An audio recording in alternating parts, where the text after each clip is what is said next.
Today's Saltwise video, we are going to be going over the fastest way possible to create a pompano rig, and so you don't have to spend $6 at the store.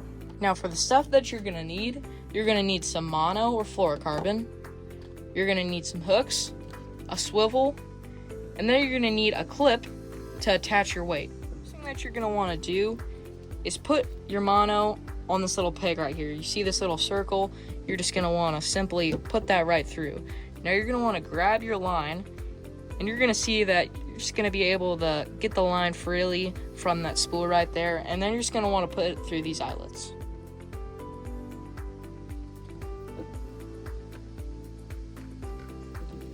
Now once you get to this part, you're going to see this little triangle. Now you're going to want to wrap your line around this triangle right here. Closer angle. See a little bit closer, so triangle, just gonna go wrap around it one time. Once you get to this part, you're just gonna want to take your line, and you're just gonna have a little clip right here that you can keep tension on the line, and you can just clip it off right there. Once you get to this part, all you're gonna want to do is intertwine these two lines, and you want to do that about 5 or more times. So 1, 2, 3, 4, 5. And then all I'm going to do is stick my 2 fingers in this little hole right here. And then I'm going to take the line from this top peg up here, and you're going to want to put it through that hole. If you get it through that hole, you're going to want to take it and put it in that little top piece right there. Once you are here, you're just going to want to take that part.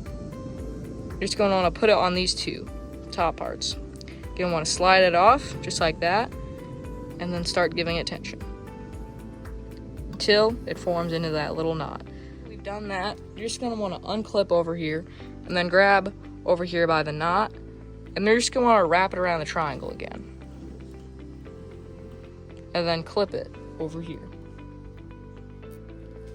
Good thing to mention is with this clip right here, it really depends on how much line you take out between this knot right here and where this next knot's going to form right here. So if you want a little bit more space, you just have to tug some more line out and then clip it right there, and then do your knot over here.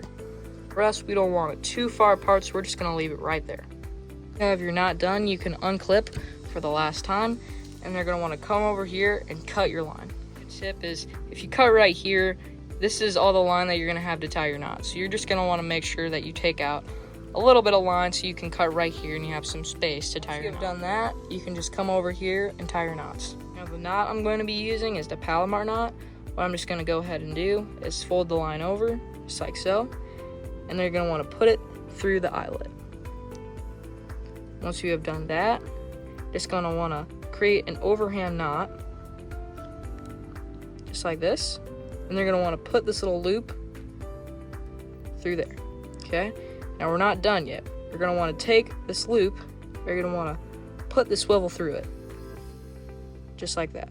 Once you've done that, you can just bring that knot up just a little bit, and then put your finger in there, and then start tightening down, pulling on the tag end and the main line. Once you've done that, take your finger out of there and tighten it down.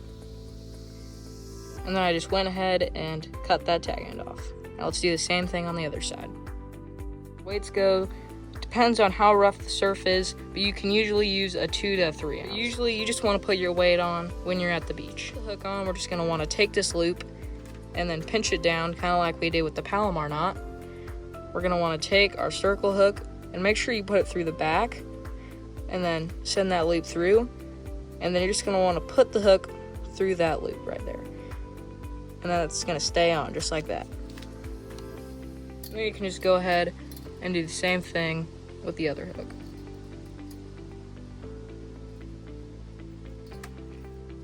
And there you have our rig. The nice thing about these rig boards is that you can choose how long you want your rig to be, and it's very easy on that part.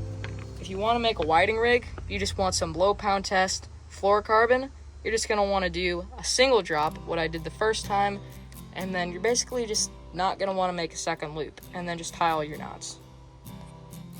Thank you guys for watching that video. If you enjoyed it, make sure to give it a thumbs up. It pushes it out to more people, and we would really appreciate it if you could subscribe to our channel. We are a small channel that is trying to grow. See you guys in the next one.